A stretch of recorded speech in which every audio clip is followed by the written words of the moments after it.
tena katika kipindi chingine, Jumamosi nyingine. Natumai wiki yako imekuwa ya kufana katika viwanjani. Manake wiki jana tumeshuhudia mambo yamekuwa makubwa. Tumeona Vihiga Queens wakitoa ubingwa bila kutoshindwa. Inanikumbusha Arsenal kule Uingereza.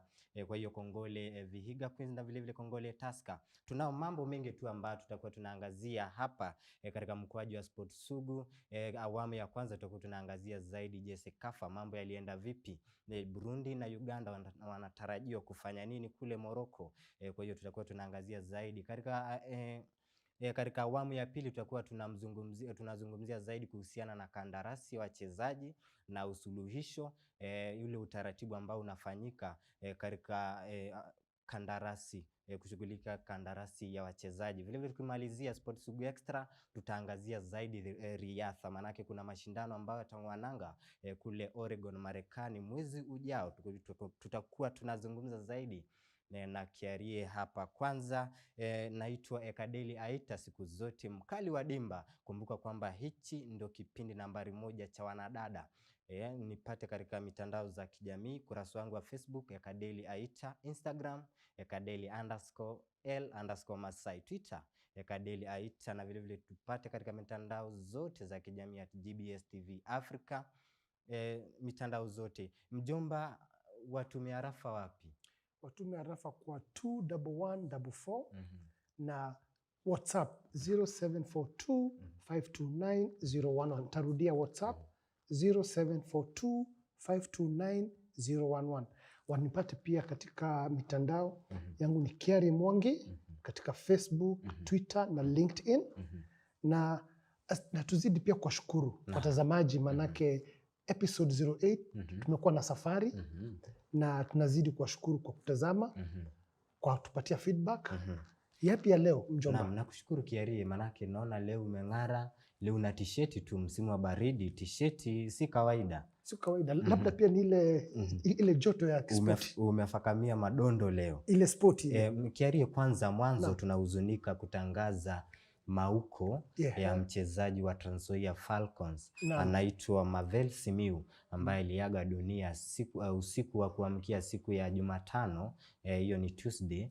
Aliaga kule katika hospitali ya Webuye. Kwa hiyo tuna majamana wa rafiki, tunazidi kuombea na tunasema makiwa, manake ni mmoja wetu na lazima tumtaje katika kipindi cha Sport Sugu. Kumbuka kwamba hichi kipindi tunakuza talanta ya wanadada, tunaangazia mambo ambayo yanaathiri mwanadada moja kwa moja. Kwa hiyo Marvel Simiu, familia yake makiwa kwake. Na hapa Sport Sugu tunasema tunaangazia masuala mbalimbali ya wanadada wetu. Wakati wa furaha, wakati wa majozi, tuko pamoja. Naam. Mjomba, timu yako ya KWPL ilimalizia nambari ngapi? Namba yangu ya KWPL ilikuwa namba 13. Bunyore Starlets. Bunyore Starlets. Walizamishwa na Vihiga weekend. Walizamishwa na Vihiga na pia Kangemi Ladies pia ikabidi pia walishushwa daraja. Tumeona timu ambazo zishashushwa daraja ni Bunyore na Kangemi Ladies. Timu zako hizo? Timu zangu hizo sana. Timu hizo pia hizo nimezienzi sana. Lakini pia hapa Sport Sugu tunasema yote ni yetu. Wale wa kwanza, wale wa mwisho, bado wote tunawaenzi. Na Kayole Starlets na Kisumu Starlets kuliendaje? Kayole Starlets kulikuwa na mshike Kiarie. Manake ule mchezo au kufanyika kwa sababu moja au mbili. Tumeshuhudia mambo haya yakitukia, lakini mchezo ulikuwa uamue nani ataenda, nani atasalia. Sasa hapo unajua kuna panda shuka kidogo, kuna mushkil, lakini tena tunazidi tunaomba itatuliwe rahisi, na msimu ujao hizi shida kidogo hizo unasikia refa, hizo unasikia walkovers, maana tumeshuhudia walkovers nyingi sana. Lakini pia yote 9 pia tunaomba pia shirikisho federation walikuwa wamesema wanazungumzia habari ya sponsorship. Labda hiyo walkover na ile kutosafiri na shida pia za kifedha, wachezaji wajalipwa kwa muda. Na labda tunatumainia msimu ujao utapata ufadhili. Mambo yatabadilika. Acha tusubiri. Tukianza mwanzo mechi ya Kayole Starlet, mwanzo kuna timu ambazo zishashushwa daraja rasmi. Hiyo ni Bunyore Starlets na Kangemi Ladies. Kangemi Ladies wamesuasua msimu huu, wamepurura. Kuna timu ambazo ilituzwa. Tunajua Vihiga Queens walituzwa milioni 1. Kando na hayo tumeona goalkeeper Diana Tembesi akituzwa, manake alikuwa na clean sheets 16. Mchezaji bora mfungwa bora tumeona ni Topista Situma, yule manake Topista Situma yeye pia amekuwa na msururu mwema katika hii league. Na tuseme pia Vihiga United kwa ujumla imejitahidi sana katika ligi hiyo, unbeaten. Hatutasema juu ya 205 Arsenal kwa hapa tunazungumzia, najua tabasamu lako ndio sisi yao. Lakini pia tuseme pia KWPL kwa ujumla tunatarajia msimu ujao tutakuwa na matokeo zaidi, tukuwe na goal scorer 20, at least amefunga bao 20 kwenda juu. Naam. Maana hata KPL hamna ambaye amefikisha 20 kwenda juu. Lakini natumai manake Vihiga wamekuza baadhi ya wachezaji. Tumeona Gentrix Shikangwa ambaye alikuwa anachezea Harambee Starlets, anachezea kule nje. Tumeona Vihiga Queens wanakuza wachezaji. Kando na kuwakuza pia wanawapa platform ya kuendeleza talanta yao kule ugaibuni. Kwa hiyo kongole Vihiga Queens, na natumai hizi timu zote ambazo ziko katika ligi ya KWPL pamoja na washikadau wahusike moja kwa moja kuinua talanta na kukuza soka katika KWPL. Naam. Tuvuke hapa Kampala. Tuvuke Kampala. Kampala wasemaje? Twende Kampala. Kampala kule kunaitwa ile stadium inaitwa Fufa. Fufa Stadium. Mambo yalikuwa mazuri kule. Umeona Sekafa licha, manake mimi mwenyewe hatupo jamani. Tunaangazia majirani zetu Uganda na Burundi. Mwanzo washindi walikuwa Uganda Women's. Walibeba taji hilo kwa mara ya kwanza kwa kuilabua Burundi 3-1 siku ya Jumamosi kule Fufa Technical Center Njeru. Magoli yalitiwa kimiani, labda nikitaja tu, yalitiwa kimiani na Sandra na Bweteme. Alifunga magoli mawili. Fazila Ikwaput, tukumbuka kwamba Fazila Ikwaput ni mchezaji ambaye ametuzwa mchezaji bora katika mashindano hayo. Mchezaji mzuri Ikwaput. Burundi ilifungiwa na Joel Bukura. Nafasi ya tatu samahani ilichukuliwa na Ethiopia. Manake walipiga Tanzania wenzetu magoli 2-1. Tumeona pia Tanzania ni wazuri, manake soka yao inainuka. Tumeona under 17 wanasafiri, wanacheza World Cup. Tukiangalia individual awards, Fazila Ikwaput tumemtaja mchezaji bora. Mfungaji bora alikuwa Opa Clement kutoka Tanzania. Goalkeeper bora alikuwa Daisy na Kaziro Uganda. Na Fair Play Award iliendea Tanzania, walicheza mchezo mzuri licha ya matokeo. Kwa hiyo Burundi na Uganda unaambia nini? Burundi na Uganda umesema vizuri vyema. Kenya tushiriki kwa wakati huu. Burundi na Uganda ndio wakilishi wetu hapa East Africa katika African Women Cup of Nations. AUCON inaanza tarehe 2 mwezi wa 7 pale Morocco. Sijui ulikuwa umeniambia mwelekezi wetu atatengenezea passport. Tutakuwa tukisafiri Morocco. Tunaabiri ndege moja kwa moja hadi Morocco. Hapa JKIA. Naam, kwa hivyo kwetu Burundi na Uganda kila laheri.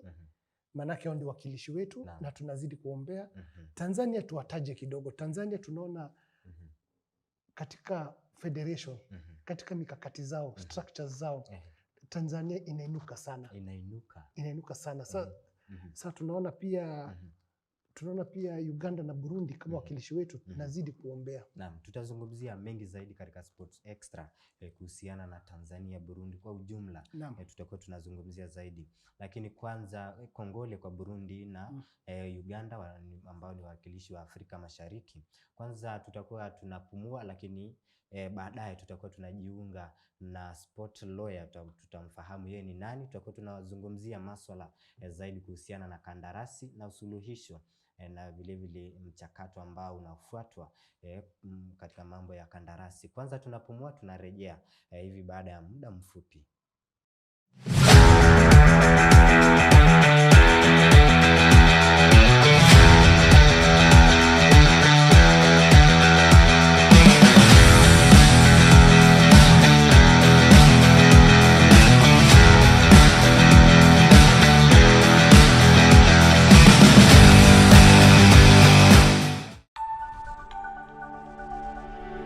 Everywhere GBS.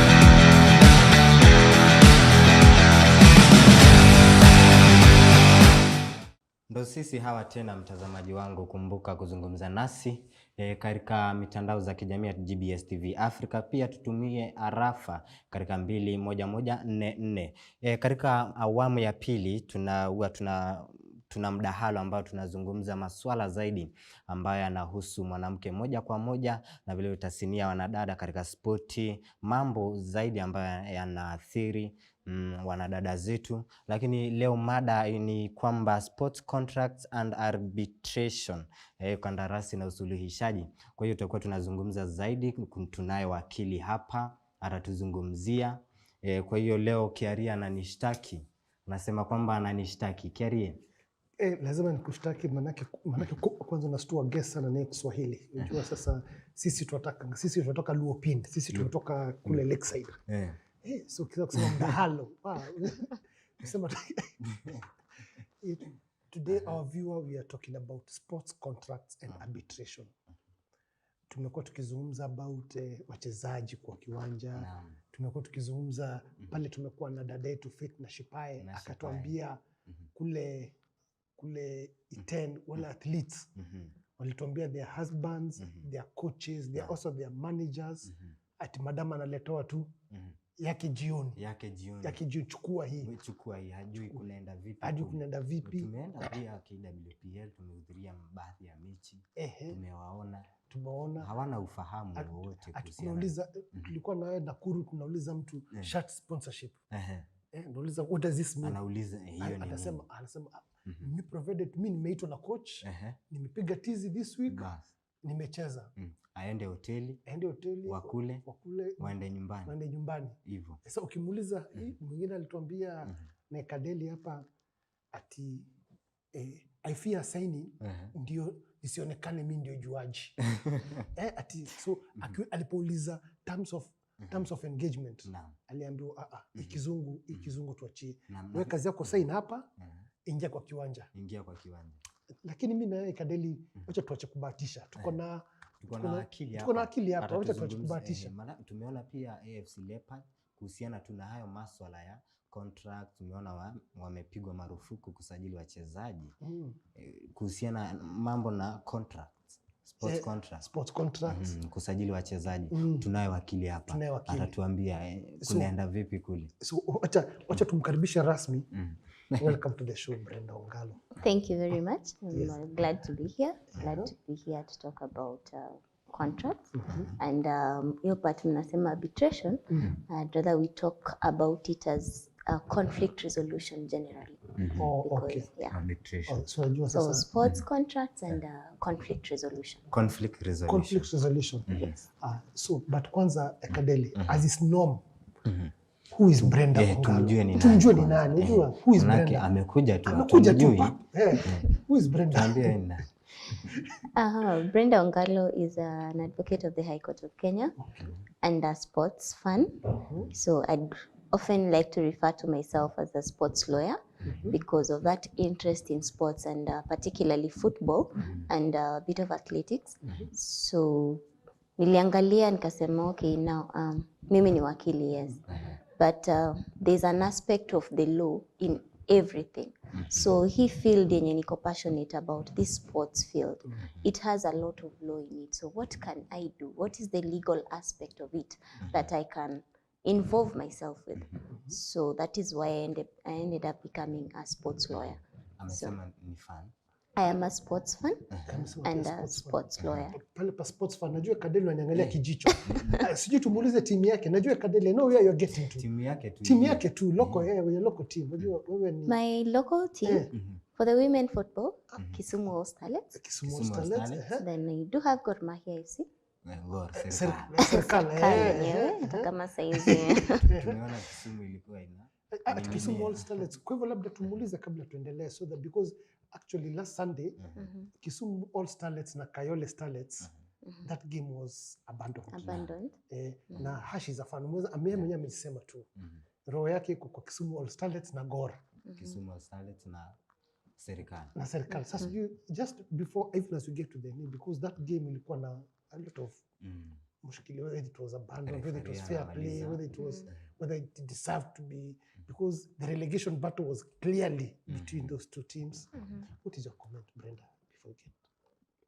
I'd want to say the football, our football generally has really gone down because football is a sport that has clear rules, and when those rules can always be twisted to fit whoever pays or whoever has the people, the narrative at that point, then we have lost it as a country in terms of football. Like this is the lowest we can ever be. So if you find a match being abandoned that fans allegedly wameingia kwa uwanja, yet this is a visiting team and a referee just goes ahead and make decisions, fine. It is his discretion as a referee. Aliona that was the best he could do at that particular moment, but that discretion should never be abused, and especially if it's either a title decider or a relegation decider. So we should not abuse that discretion. So for that, it wasn't handled in a professional way. And I'd want to say that is an image of what our football has been, our local football has been lately. Because apart from even the women's team, we have seen such scenes in the men's league. We have issues of match fixing. I mean, vitu kama abandonment and another team being awarded what. It all boils down to this match fixing thing. Like you're trying to push in something, giving walkovers that are unexplained, because you cannot say that for this particular team we do not have money, we will not honor this fixture. Then come the next match, mukona pesa. Suddenly you show up for that game and really play. I mean, like a team, it does not make sense. Like Kisumu All Starlets, my friend Beryl, my friend, they came to play on Saturday, then the game it was moved to Sunday. And there's a team that is struggling. There's a team that nobody is willing to sponsor. They don't know where they're going to spend. They're in Nairobi. And you postpone the match without an explanation. They still manage to honor that fixture. Then you abandon it somehow. It points a lot to how professional our football is being run. We are truly lacking in that essence, and I hope things can get better because we are at the lowest. So saizi the only way we can only go up when you hit rock bottom. Tumefika mwisho rock bottom. The only way to go it's up. Brenda, let's come back to you. Umesema kwamba we ni sport lawyer. Sport lawyer inahusu nini? What is it? When you talk of sports law, it's very wide because number one, there's a legal aspect, as I said, of there's a legal aspect in everything you do. And now when it comes to sports, for a sport, any kind of sport, the background, the backbone of any sport is a contract. Because number one, you will be engaging a player as an owner of a club or as a founder of a club. You will be engaging a player unless tuseme wewe ndio owner wa hii club na wewe ndio unaichezea peke yako. So which again, still you'll have to know how you are engaging with as being a player, separating an entity from the ownership and what. But now if it's a team, you have to get players. These players, when they come in to engage, to play for your club, there's a contract formed. Whether it is written or unwritten, but there's always an imagined contract there. if you own a football club, there is a way you are going to engage with the service providers. There is a way you're going to engage with a sponsor if you're looking for sponsorship for your teams. How you engage with them, what they give you versus what you give them is based on a contract. When you have to comply with the laws of the land, if you have to comply with the Sports Act, you have to have a membership of a federation of that particular sport that you are engaged in, be it hockey, be it football, be it basketball. That engagement, how you engage, is regulated by law. So that is where a sports lawyer comes in. Yeah. So there's an aspect of law in every little thing that you do. How you are going to play with the other team. There are sports laws laid down. There are football rules laid down. Those rules must be complied with. If you do not comply with a particular rule, be it a FIFA rule, and you break some of them, there's a disciplinary action that can be taken against you. You're given a hearing. That is law. So that is where the sports law comes in. Okay. Cherie, tumekuwa tunasikia tu agents. Agents. You see, because I worked with this kind gentleman here, and I think we were told, these were the ones who were told that me, I don't know anything to do with contracts. I have an agent who handles my contracts. Yeah, and at that point, you as a player and your agent have an agency relationship. There should be a contract between you two.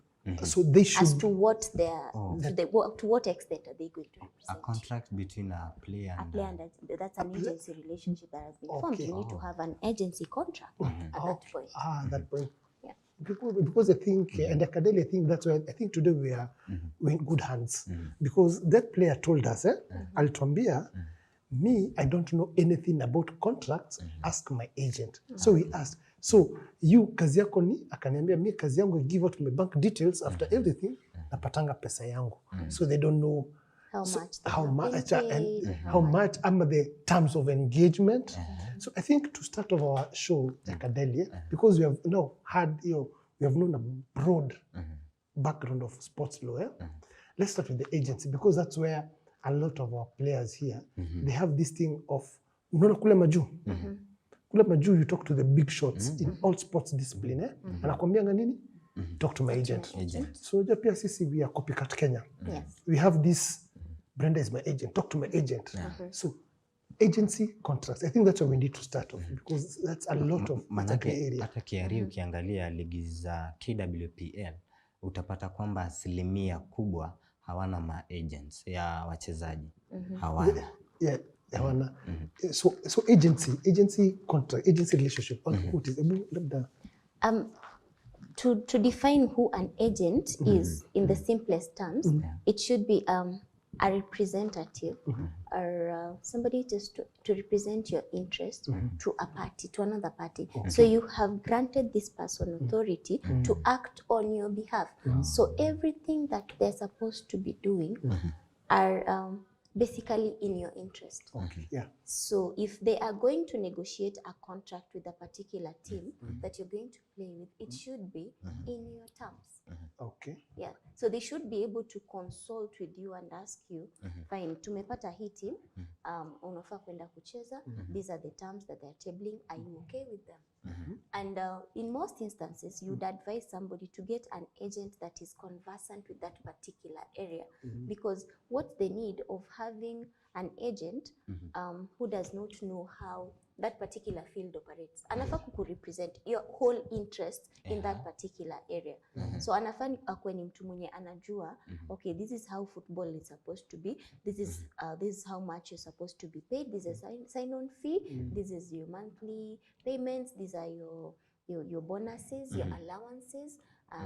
You will be on breaks at a particular period, and you're supposed to report where they're giving you this for your medical insurance. They're giving this for you being away from your family and all that. Like, it should be somebody who is knowledgeable in that particular field. Huwezi pata tu agent mwenye ametoka huko anakuambia mimi nitakuwa agent wako, yet all they are seeing is the money aspect. Tu mse ako na talent, atalipwa hizi pesa. So they're seeing the money end, lakini hawaoni the other impacts that it will have, because you'd find an agent pushing you to a particular club because they do have money. So he knows every time you move from this club and go to this, anatoa kati yake. So even when agreeing, wewe ndio mchezaji, wewe unaenda kusweat huko, ni unaenda kutizi, ni utapata injury. Time uko injury, salo inaingia, yeye anakata zake. Unaona? Yeah, so bado nini. So when creating this agency, I think it would be better if we start from a point of what does a valid contract look like? Because it is the backbone of everything. Everything that you will be doing as a player, everything that you'll be doing as an athlete is a contract, is bound on your contract. Yes. So whoever gives you the offer, look, is this an offer that I want to take?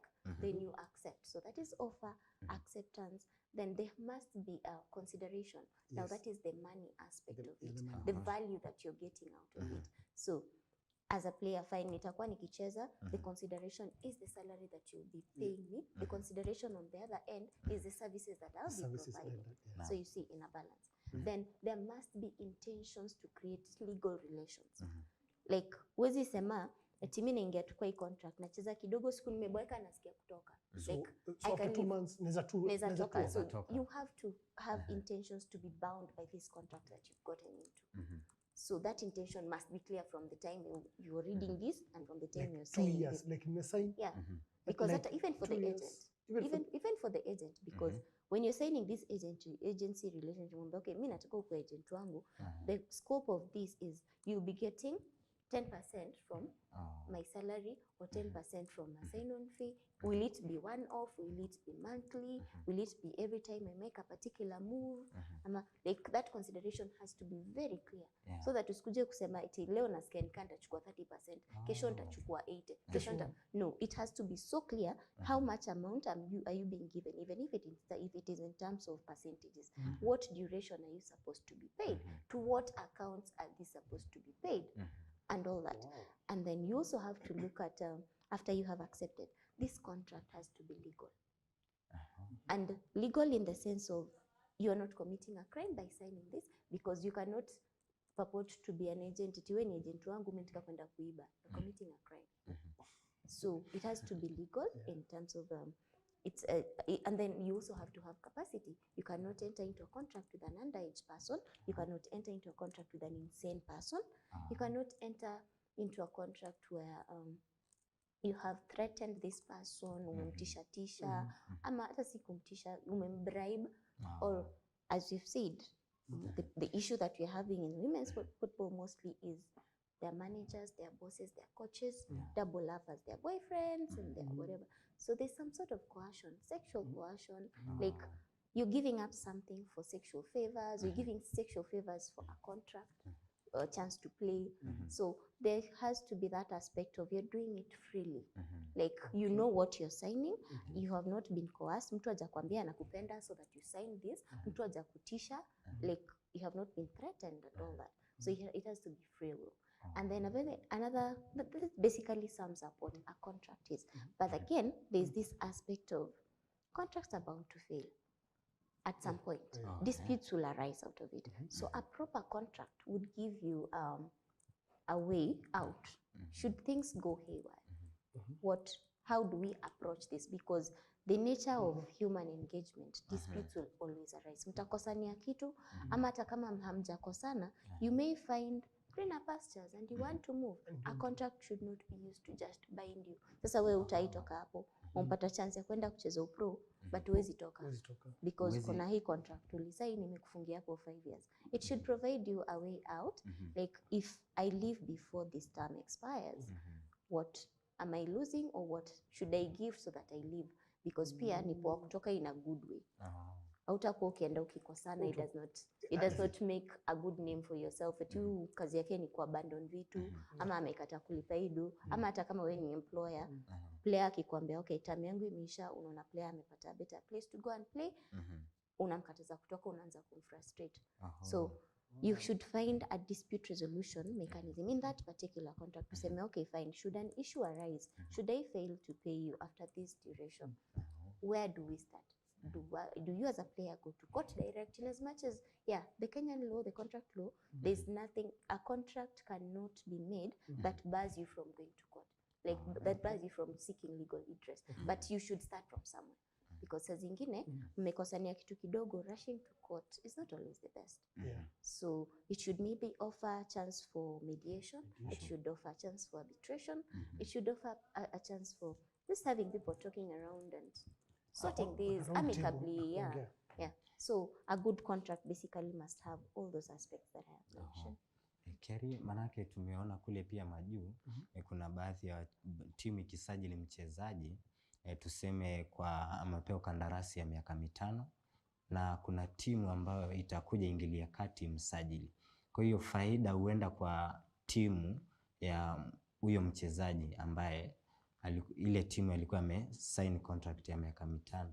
Je, faida itakuwa kwa hiyo timu ama kwa player? Kunaenda vipi? Nimesema contracts are they're very different. There's no one particular way that you would approach it, because if in my contract with this club, nilisema I'll be here for 5 years. A better team comes in and they want my services, and at that point I really feel, I'm not getting enough playing time, and as a player, being seen to play, being active, being given play time is my currency. So if I can get proper playtime here, there's always an option of that other team buying off. They're buying off. So at times they would pay the club that I'm playing with, because now they're entering into a contract with this other one. So you go on loan. When you go on loan, that new club that you're going to play for, ndio watakuwa wakilipa salary yako nini. So you're still a property of the other club, but say property because they don't own you per se, but you have a contract running with them. So hujaenda completely there, but they're paying all, they've undertaken to pay everything that club was playing. Let's stop there. Tutaendelea kuhusiana na hilo swala la mchezaji ameenda on loan, faida inaenda kwa timu gani, nani anafaa kulipa mchezaji. Kwa hiyo mtazamaji wangu, tuzidi kuzungumza katika arafa 21144, tujuzane zaidi. Kwa sasa tunapumua, alafu tunarejea hivi baada ya muda mfupi.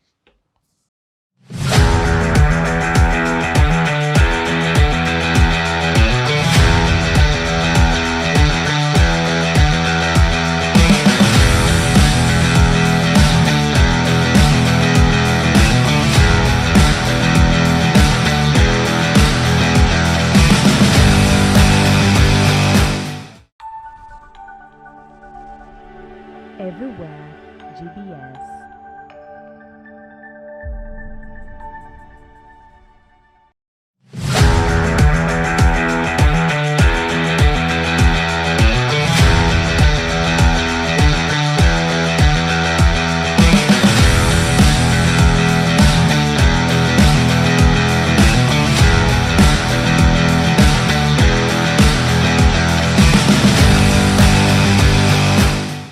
Mtazamaji wangu, karibu tena.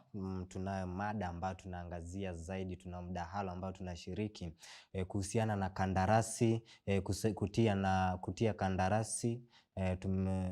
Dada yetu hapa anatuelekeza zaidi. Kama wewe ni mchezaji uko pale, kama wewe ni kinda ambao unacheza mchezo wa mpira, kuna mchakato ambao unafuatwa ama ile process ambayo inafuatwa katika kutia saini. Ametaja maagenti. Tukirudi humu Kenya kiarie, manake tumeona baadhi ya wachezaji hawafahamu kuhusiana na mambo na contract. Kwanza tumuulize dada yetu Brenda, what do sports personalities need to know when signing contracts? Okay, apart from the essentials that we have mentioned, when a club approaches you, that is an offer. Now, before you accept this, so that it becomes a valid contract, you need to know how much do you want to be paid. As a sports personality, there are other sectoral laws that govern your particular sport. Kama kuna football, you know, kuna FIFA rules that you need to comply with. There are times that you need to move around. Being a sports personality, mwili yako ndio ofisi yako. Are these people offering you medical insurance? Because ukiumia, trade yako imeisha na hapo, like for that duration. So what happens during that time uko na injury? We have seen it happening in our football. Player anapata injury, nobody cares. Yoweka uko hivyo, fans watakuja kuchangia at some point, and then ukipona tena you come back, and then these people are only interested in you when you're healthy. So what does this contract provide for you in terms of how are they safeguarding your health, because ukivunjika mguu uko nje, like what are they giving you? So angalia those terms that really touch on you. Secondly, there's the aspect of, we always say sports is a very short career. When you are active, your years of playing ni chache sana. So are they offering you a retirement plan? Because all employers are supposed to be subscribed to some sort of social security. We have NSSF, we have private retirement benefits and all. They are provided. Are they offering you any of that? Ama wewe utacheza ufike hiyo 35 magoti kikataa, you're done. Like urudi Baragoi. Yeah. Sasa ukirudi huko, what are you supposed to be doing? In as much as fine, you need to have a plan as a mchezaji. Ujiambie, after here I would want to do this, because you know you don't have a lot of time that you're an active player.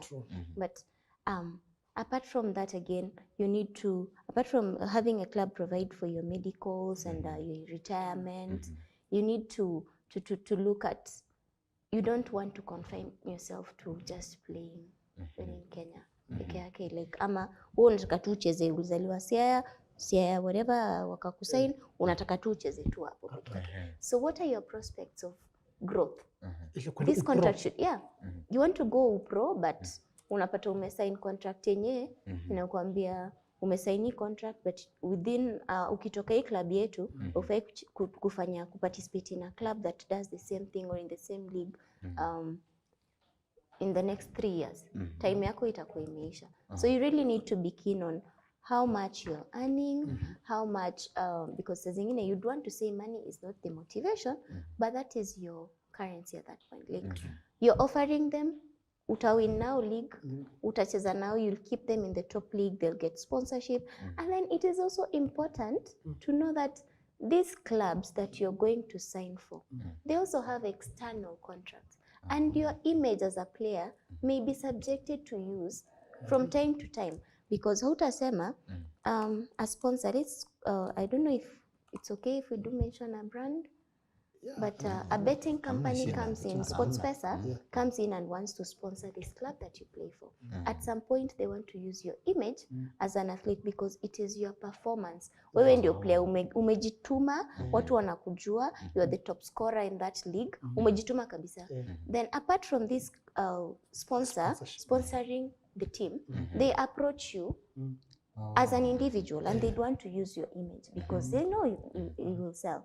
So what is the position of the club with you engaging with other, with the sponsors, like getting sponsors? Because we see maju, player akona contract na club, club inakuwa sponsored with a betting company. There's a different company that is not even a betting company that would come in and tell them, okay, we want you to use our boots. So you'd find saa zingine a contract bars you from engaging third parties in personal sponsorships. So vitu kama hizo ndio unafaa uangalie. And that's why we say it's always important to have somebody else look at your contract, because at the heat of the moment umefurahi nimepata club, sijakuwa nipata club, you'd be excited, you will not go through this. And any other contract would have hidden clauses, or it would have a clause that ukiangalia unaona face value, fine, I'll sign, mimi nataka kuchezea team. Hata unaangalia hivi umeona kama Kadeli, najua Kadeli anaangalia kijicho manake, Kadeli ananiambianga his first point of engagement is Kenya shillings. How much? How much then You sign and you see, huku nimepanga nikilipwa 7K per month. This people giving me 100,000. But you're not looking at 100 umepewa, kosti ni wewe. Hakuna winning bonuses, hakuna allowances gani. They're not saving anything for you kwa NSSF. So these 100, ukiumia shauri yako. Ama ina claim when you are injured during the season, salary yako ina stop. Like you only paid for the number of games that you play. Vitu kama hizo. So you really need to look in the ama you find inakwambia fine it's 100, but should you have a sponsor or you're not supposed to engage in any related activity for mpaka utoke hii club.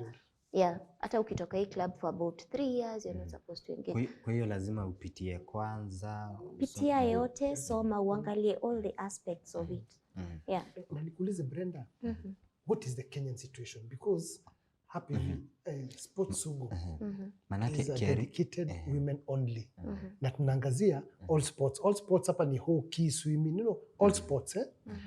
Currently, from where you sit, what is your experience and contracts? Do we have contracts in Kenya? Do we honor them? Do we know about them? Manake tumeona hata baadhi ya timu hazilipi wachezaji. Kuna wachezaji wanastaki timu kwa FIFA, tumeona. FC, tuzungumze na timu zetu hapa. Lazima tuseme, ndio tutatue. Tumeona FC, FIFA imeingilia. Kulienda vipi kule? Mpaka ikafikia kiwango kwamba AFC imebaniwa na FIFA. Tumeona mchezaji wao alikosa kulipwa. Ilikuwa sijui milioni 1.8. Aliyekuwa nahodha wao hapo kitambo, simkumbuki jina. Juu sababu ya contract, hii mambo ya contract na maagenti hawakuzungumza vizuri. Ndio nimeuliza Brenda aturudishe sasa, atuweke kwa situation ya Kenya. What is the current situation? Yani wachezaji wa Kenya kwa jumla kwanza. Okay. When you look at it generally, hawezi sema contracts do not exist. Contracts zipo, but when it comes to the implementation, hapo ndio kuna shida. Unapata mchezaji ana contract, anaambiwa nimesainiwa, nina contract na hii team. Ask them what is in that contract. Hawajui ni nini iko kwa hiyo contract. Alisaini, anaambiwa mi agent aliniletea contract, nikaambiwa ni sign, nikasign, mimi uenda kushow up, mimi mcheza ya team. So unamuuliza unaenda kucheza. Like probably agent atakwambia nimesign contract, utakuwa ukilipwa hii.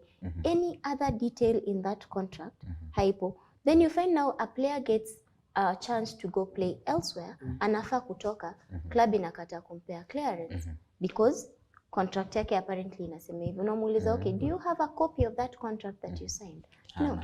Yet at that particular point when you're signing this contract, they're always supposed to be at least 3 copies. 3 copies. So that yako, ukimkisha sign, you go with a valid 3 original copies. So that you go with yours, your employer remains with the other, the agent can keep another. Or if you have a lawyer, atakuwa na nyingine.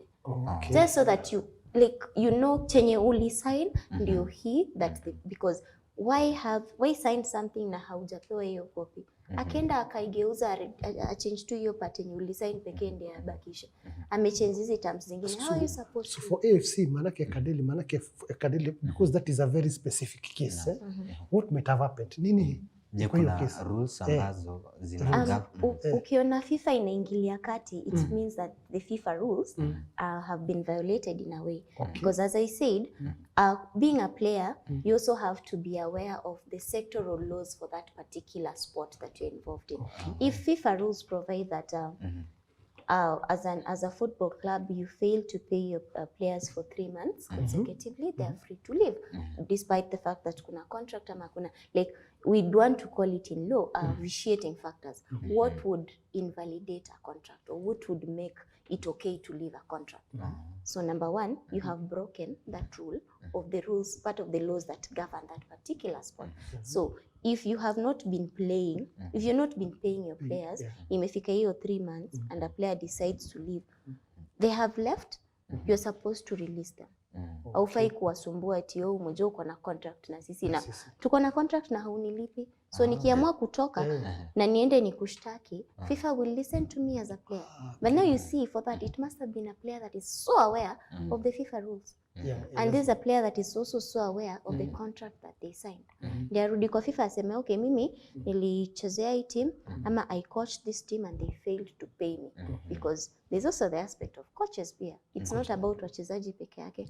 And it's a very sad situation seeing that the managers, the leaders that we do have in these clubs are people who are learned, are people who know these rules, but they want to use the ignorance of the people that they're engaging, of the players. They know, huyu mchezaji ajui anafaa kwenda, anaweza enda FIFA apate hii na hii.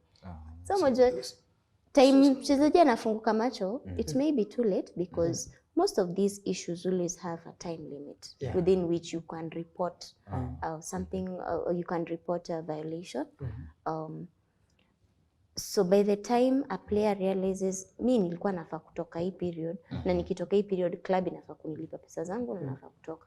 So nikijua mi naweza enda FIFA na nipate hii redress, it means I have read my contract. I know what is supposed to be provided for me.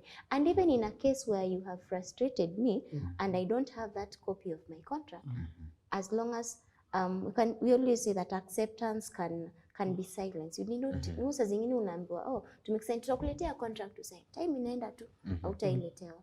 But the fact that you accepted and these people have accepted you in the club na umekuwa ukiwachezea and they have been paying you at some point kama wakulipi yote, the contract is being performed.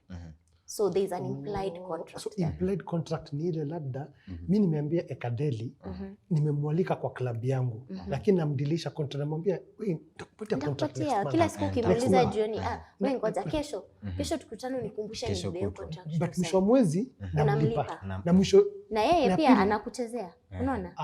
Na unamlipa the months go, time inaenda. Then inafika point unakosa kumlipa for a while but yeye anaendelea kucheza because that has been the norm. Amekuwa akicheza. So at that point akikushtaki then you say but hauna contract na mimi. Anasema but you have been paying me. That's why unaambianga wachezaji make sure you're being paid by the bank. Make sure usiku tunapanga cash because you've seen a situation where you watch a female football team then after game unaona anapewa bash. So how are you going to prove that this is actually salary? Because if there has been a consistent way that you receive money from a club kwa bank yako every month, you can always prove. Unaweza tumia hizo bank records useme you see they have been depositing this amount of money. So there's an implied contract at that point. Though we still insist that try and have a written contract that is properly attested to. If possible, have witnesses on it. Somebody that saw you sign it. Brenda, umetaja kwamba kuna agent na kuna lawyer. Lawyer anaweza fanya kazi ya agent? Yes. So you just need, as nilisema mara ya kwanza, make sure that your agent is also familiar with the area that you're dealing with, because you're not just going to get a lawyer who say fine, I'm going to get a lawyer, but this lawyer is not aware of what governs you as a footballer or what governs you as an athlete, because huwezi kuwa na agent mwenye ana promote doping na wewe kama athlete because unafaa kuwa na mtu mwenye anajua you need to comply, unafaa kuwa ukitestiwa for anti-doping, these are like kukiwa na issue, this is where you should report. Huwezi kuwa na lawyer atakwambia twende Milimani commercial court and this is a sports dispute. Yet they should be aware that there's a sports dispute tribunal, or there should be a point where you start. So get somebody who is knowledgeable in that field, ndio akurepresent.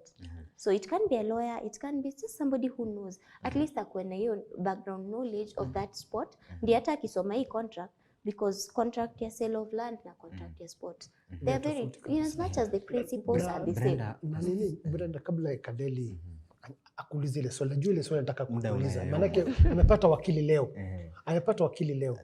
Hebu tuguzie tu kidogo tu dispute resolution, maanake all this is good, watu wana kandarasi, people have been wanajua sasa what needed na nini, na kukitokea ile dispute kidogo, ile tuzozane kidogo, what needs to be done in 1 minute, what needs to be done in dispute resolution? When you talk of dispute resolution, there are so many ways that you could go about it.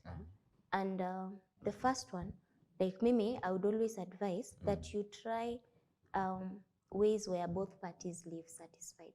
So the first one is always conciliation. In conciliation, you bring the parties together, mseme, okay, issue may arise, ni hii na hii na hii. How do we go about it? Umesema hatujakulipa, that is, how about hatujakulipa because hatukuwa na pesa, we have been facing these challenges, so can we come up with a payment plan? Ama issue may arise, we kama mchezaji hujakuwa ukishow up for trainings and all, so wewe leta issue yako, nilete yangu, we find a middle ground, we settle this. In a situation where conciliation has failed, or you feel like hapana, me cannot face this person to talk to them nini, so still trying to be in a way yenye bado mnaweza pendana after hiyo, come back and get a mediator. I am a certified professional mediator. Get a mediation. Brenda, sababu muda umeyoma sana, kuna mchezaji anatazama pale, mwambie neno la mwisho. Neno la mwisho, I'd say read through your contracts. Get a contract. Like, always have a copy, know what you're signing. If possible, get a third party to look at it. They'll always notice something that you will not notice as a player. And also jielimishe on that particular sport that you're playing. Know what rules govern you, know what this contract is about, and how to solve a dispute should it arise out of it. Talking of third parties, looking into the contract, looking at the sports SUGU, the people who are watching us today, where can they get you? Nana, where can they get you? As one of them. I think nitakuachia number, lakini I run a law firm, Brenda Ongalo and Company Advocates. We do sports law. So my number 0714-340-455. Social media channels? Social media at Brenda Ongalo. Ukinitafuta Instagram, Twitter, Facebook, utanipata huko. Na Facebook unaweza tafuta wakili wa michezo. Wakili wa michezo. It's a page, you find me there. We can always engage. Naam, kama wewe ni mchezaji na unahitaji wakili, yupo hapa, amekupa namba, kwa hiyo utachukua uzungumze naye na mambo iendelee. Kerry, langu ya mwisho kwanza is thank you very much Brenda. Tuko na Sports Extra. Thank you very much Brenda kwa kuwa nasi. And to the viewer, I think it has been a very educative session. A lot of Kenyans don't know much about contracts, and when they know, hawajui venye Brenda amesema, a third eye, jicho la tatu, just to have hiyo close attention. Wapitie mikataba, wasome vizuri, basi wapige wasaini. Kwa hiyo mtazamaji wangu, nitakuwa na tamatisha kwa sasa awamu ya pili. Tumekuwa tukizungumza zaidi kuhusiana na kandarasi na maagenti, mawakala, mambo ambayo wanahusika nayo. Kwa hiyo natumai umemsikiliza Brenda hapa. Kwa sasa Brenda akiondoka, sisi tutajiunga nawe katika Sports SUGU Extra tukiwa pamoja na Kiarie.